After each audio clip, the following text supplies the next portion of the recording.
तत्वदर्शी संत की पहचान भी बताई है कि जो उल्टे लटके हुए संसार रूपी वृक्ष के सभी विभाग बतावेगा।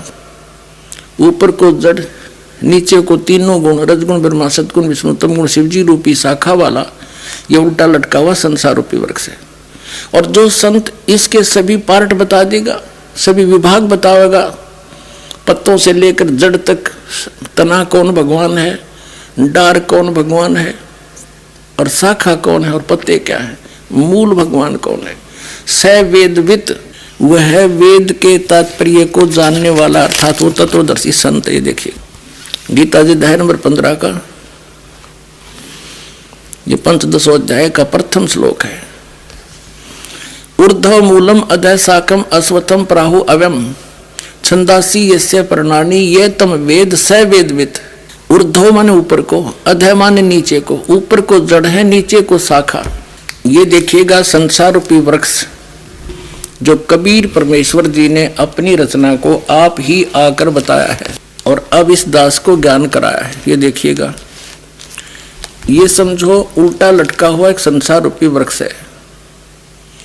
ऊर्ध्व मूलम अधः शाखम। गीता ज्ञान दाता ने केवल ये बोला है कि ऊपर को जड़, नीचे को तीनों गुण, रजगुण ब्रह्मा सतगुण विष्णु तम गुण शिवजी रूपी शाखा वाला उल्टा लटका हुआ संसार रूपी वृक्ष है। और जो इसके सभी छंद यानी विभागों को बता देगा, स वेदवित।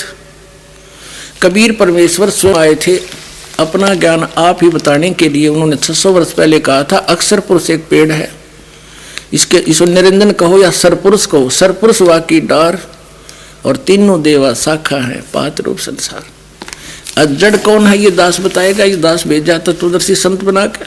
ये जड़ है परम अक्षर ब्रह्म, और ये तना है अक्षर पुरुष, पर ब्रह्म भी कहते हैं इसको।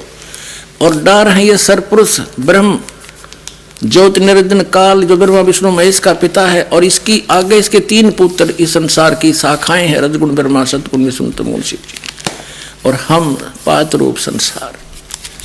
श्रीमद् भगवत गीता, फिर आगे हम श्रीमद् भगवत गीता में, श्रीमद् भगवत गीता अध्याय नंबर 15 का पंचदशो अध्याय प्रथम मंत्र स्पष्ट करता है कि आदि पुरुष परमेश्वर मूल वाले अधः शाखम। ये गलत अनुवाद किया इन्होंने।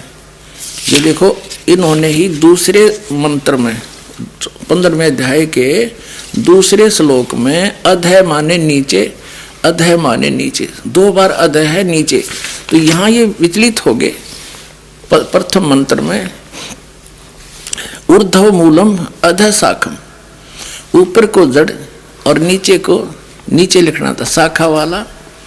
ये संसार रूपी पीपल के वृक्ष को अविनाशी कहते हैं, वेद जिसके पत्ते कहे गए।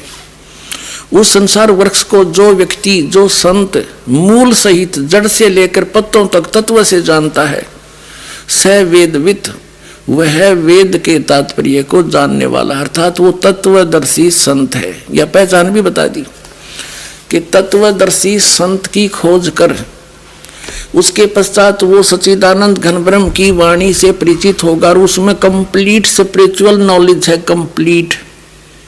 गीता ज्ञानदाता कहता मैं नहीं जानता उसको। फिर उसके बारे में कहा है गीता अध्याय नंबर 15 के श्लोक नंबर 4 में कहा कि उसके पश्चात, ये देखिए गीता अध्याय नंबर 15 का अब श्लोक नंबर 4 देखेंगे हम। यहां जाते हैं, श्रीमद् भगवद गीता अध्याय नंबर 15 का श्लोक 4 है। उसके पश्चात उस परम पद रूप परमेश्वर को भली भांति खोजना चाहिए, जिसमें गए हुए साधक फिर लौटकर संसार में नहीं आते, और जिस परमेश्वर से पुरातन संसार वृक्ष की प्रवृत्ति विस्तार को प्राप्त हुई है, अर्थात जिस परमेश्वर ने सब ब्रह्मांडों की रचना की है। यो गीता ज्ञानदाता से अन्य है, जिसके विषय में ये बोल रहा है गीता ज्ञानदाता। उसी आदि पुरुष नारायण के मैं शरण हूं, इस प्रकार दृढ़ निश्चय करके उस परमेश्वर का मनन और निधिध्यासन करना चाहिए। उसी की परपदे माने पूजा करनी चाहिए। उस पुरुष माने भगवान की, आदि पुरुष की, आदम पुरुषम, उस आदि पुरुष नारायण की, परम अक्षर ब्रह्म की पूजा करनी चाहिए।